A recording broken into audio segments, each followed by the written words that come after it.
So, good morning, everyone. Time for the next morning boost with a topic that we know that many of you are thinking of. You can be on both sides. Either you want to have to be with a startup and you're not there yet, or you have a startup and you're really looking for the right person to join your journey. And someone who really knows things about this is business developer Alma Backendal at Founders Loft, who's going to share her experiences and give you some tips and tricks of what you should think about to attract the right people and to be an attractive person in this perspective of running a business, of course. So, Alma Backendal, warmly welcome to today's Morning Boost.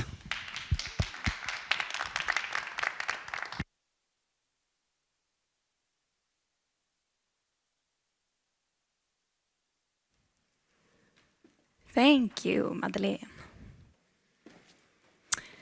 Nice to see you all here, and thank you, E-village, for having me.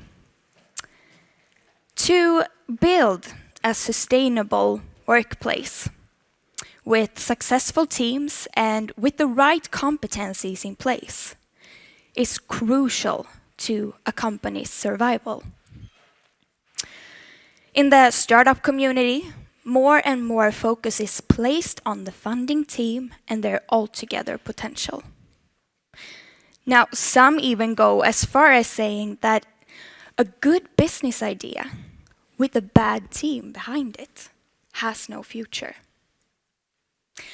Investors who might see a great potential in the idea will not be ready to invest if the team lacks of important knowledge and skills to move the company forward. But on the other hand, a bad idea, but that has a good team behind it, can still be a success. My name is Alma Backendal. I have a background within recruitment and staffing supply. And today I work as a business developer at Founders Loft. We're an incubator that's part of Chalmers E-village, so we're located just across the street from here. And thereby we're also in the center of entrepreneurship here in Gothenburg.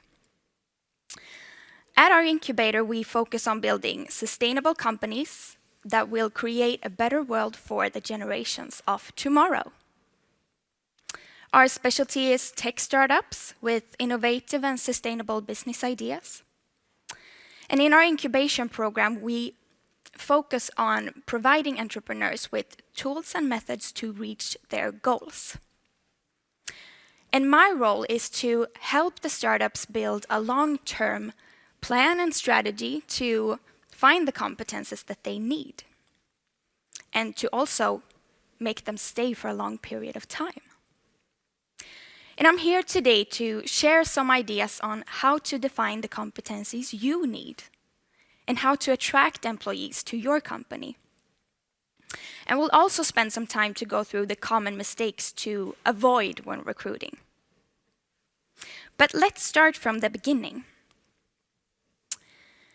The 4 fundamental cornerstones from my perspective when formulating a business idea is to first look at the identity, the core of the idea, the what. What is it that you want to do and why? Why is it important to you and why is it important to the world? Second, we look at the business model. How are you going to do this? How is this core going to constitute as a company? And third, we look at the market segmentation. Where are you going to do this? Where is your market? And where can you start with verifying people's interest and need of your product or service? And when you have all the answers to these questions, you need to find the talents who can make this a reality. You wouldn't build a spaceship and send it off to space without the right crew and pilots who knows how to maneuver it. In fact, we can look at the business idea as an empty spaceship. It can be totally innovative and unique. But if we can't find the crew who knows how to take off, then it won't come that far.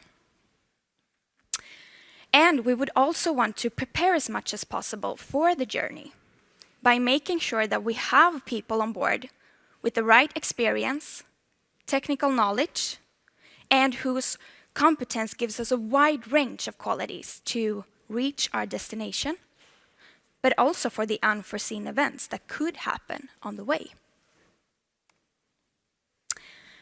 But so, when you're at this stage, you have an idea of your business idea, and you have also an idea on what talents you need to move it forward. Then we actually need to take a step back. You know that you have an idea. You know that you have a need.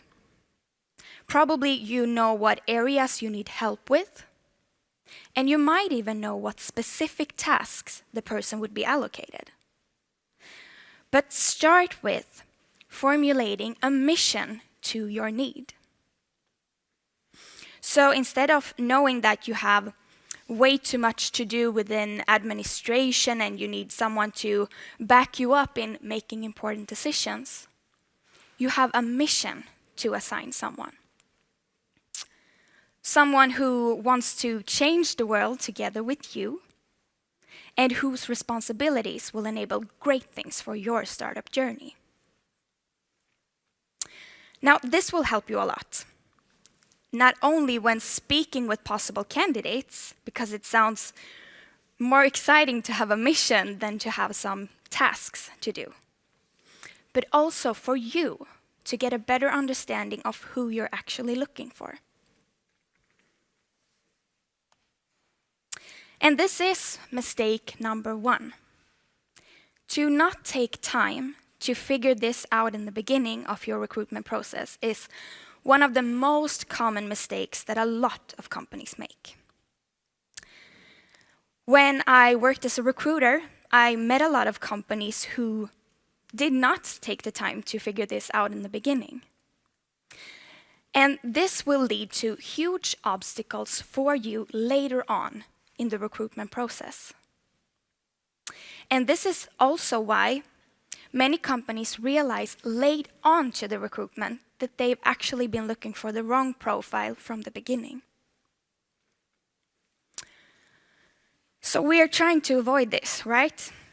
And by finding a mission and to visualize the person's role. So what's the expected results of this recruitment? What will this recruitment lead to? And is there a future for this person a year from now?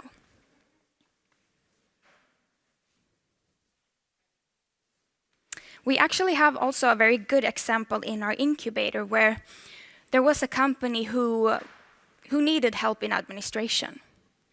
But instead of looking for an administrator, they went looking for a head of operations.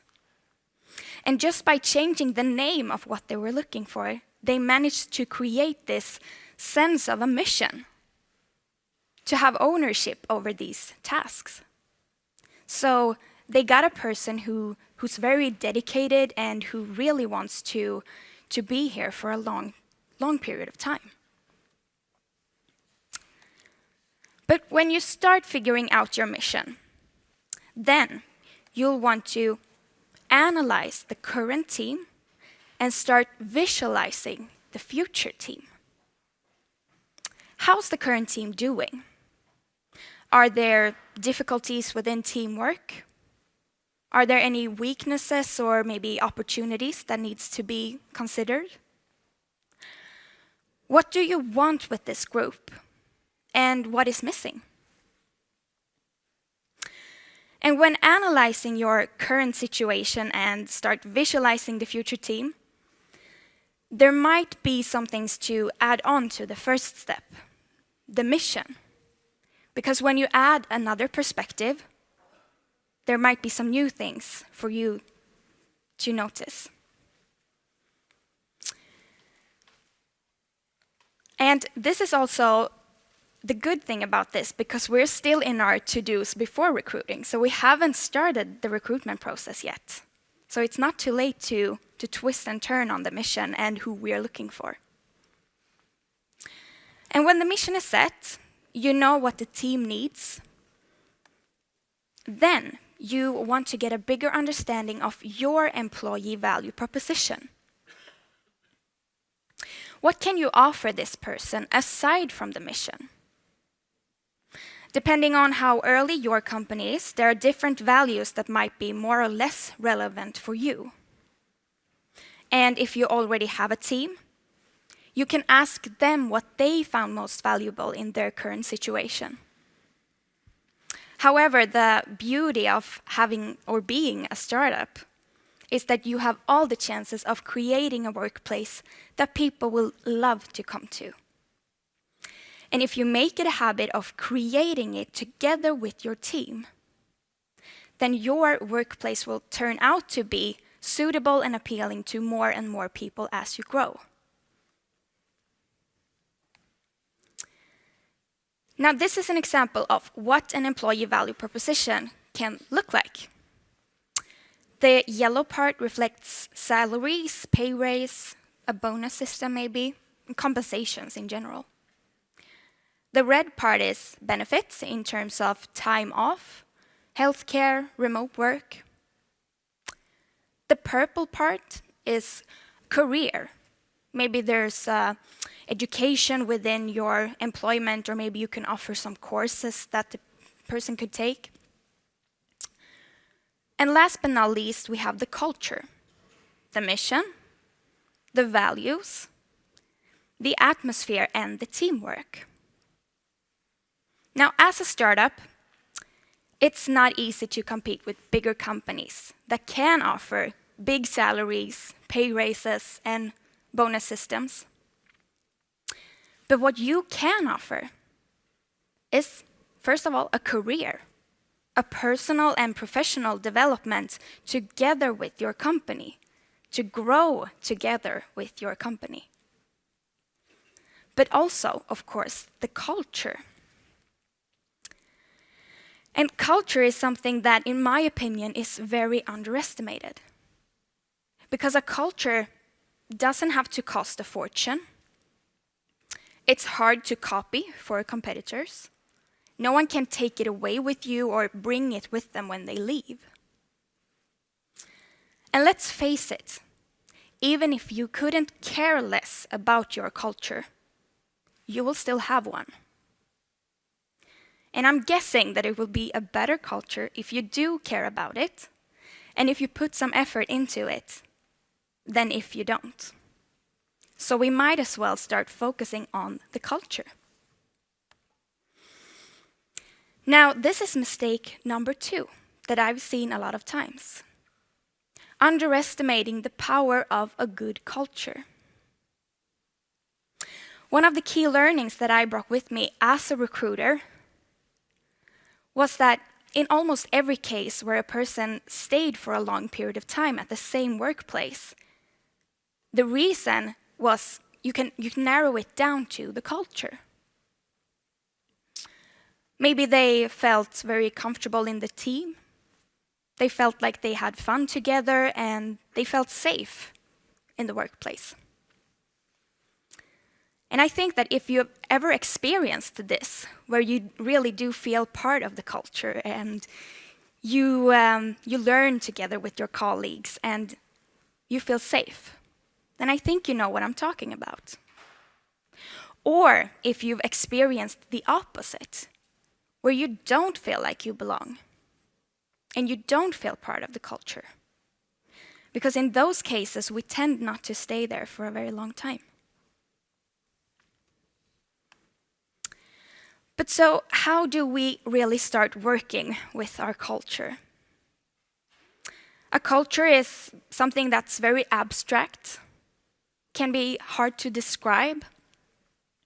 And if we are to use it as a benefit to attract employees to our company, we need to be able to talk about it in a way that's easy to understand and that also reflects our reality. And the most common way to describe a culture is to talk about the core values. And we're going to take a look at an example here. Corporate X, it's not a real company. So Corporate X core values are teamwork, customer focus, respect, integrity, and passion. And Corporate X, they've tried to integrate these core values by naming their conference rooms after them. So they have 5 conference rooms named teamwork, passion, and so on. And they've also tried to integrate it by bringing it into the job descriptions for each person. But the problem is that this really does not say much about this company and their culture. Would you say that just by looking at these words, do you get a feeling of what it's like to work here? Can you understand what every week will look like? And can you get a sense of the atmosphere just by looking at these words? Probably not. And this is mistake number 3, not being able to describe the culture. And if we know that the culture is our main employee value proposition, we need to be able to describe it in a better way than this. Otherwise, it's like saying, we have great salaries. I can't tell you an exact number, but they are great. I'm sure you will like yours. And you'll see it when you get your first paycheck. I don't think that many people would accept this and take that risk. But somehow, even though we know that the culture is so important for you to feel like part of the company, so even though we know that, we still somehow have agreed on that this is the way we talk about culture. Because in most cases, people just say, we have fun together, it's a good team, good teamwork, you will like it here. And then we're satisfied with that answer. So this is often how we treat the culture aspect, even though it's so important. So, what can we do instead? What if we instead try to focus on some key activities to align with our core values? Because core values is a great way of deciding who you want to be, the identity of the workplace. So we get back to our example in Corporate X with the core value teamwork. So, Corporate X, they have meetings every Wednesday and Friday where problems are solved together and where they make sure to help each other out if they get stuck during the week. This is a very basic example of some activities that Corporate X does. Here, it's just a sentence that describes 2 meetings every week. But immediately we get a much clearer picture on what it's like to work here. And it sends out signals to the candidate that it's okay to have struggle in your day-to-day tasks. It's okay to get stuck sometimes. And there's also a time and a place where I can ask my colleagues for help, and they will help me out, and we will help each other move forward. So just by describing these activities, you get a much clearer picture on what it's like to work here.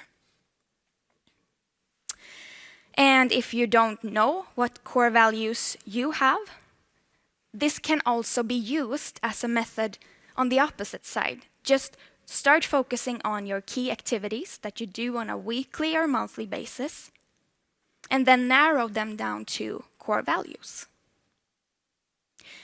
And if you do have some core values, but you can't find a single activity on a weekly or monthly basis to align with that core value, then I'm sorry to tell you, but I'm not sure that that should be a core value of yours, because you don't seem to live it in the company.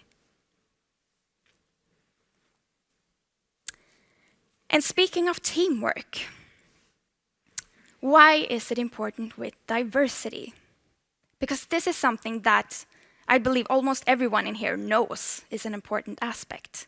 We hear it all the time, that we need to have diverse teams. But why is it important? So here we have an example of a team consisting of different personalities.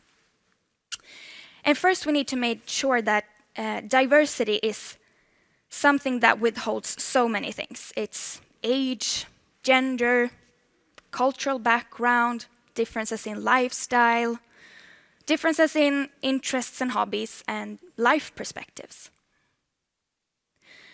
So in this group, I want you to imagine each dot as an individual. And the colors reflect their differences.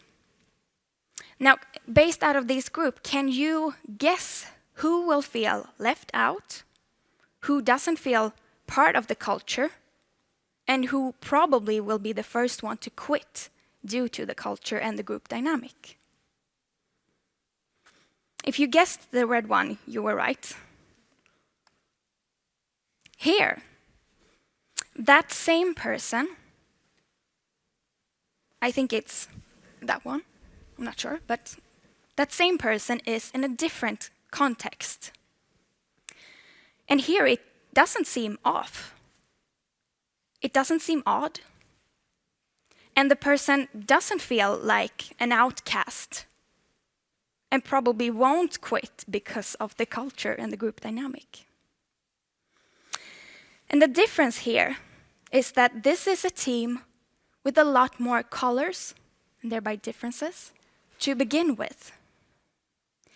Which means that the more colors you add from the beginning, the more will make sense as you go.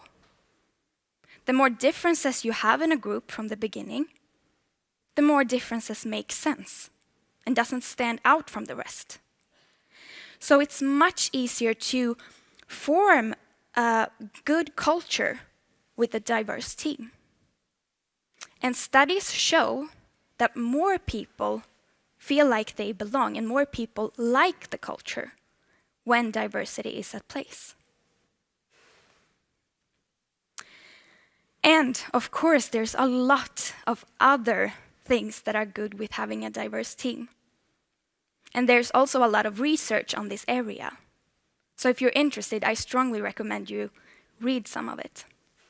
Because we can see that the innovation is higher. We can see better numbers and results throughout the whole organization when we have a diverse team.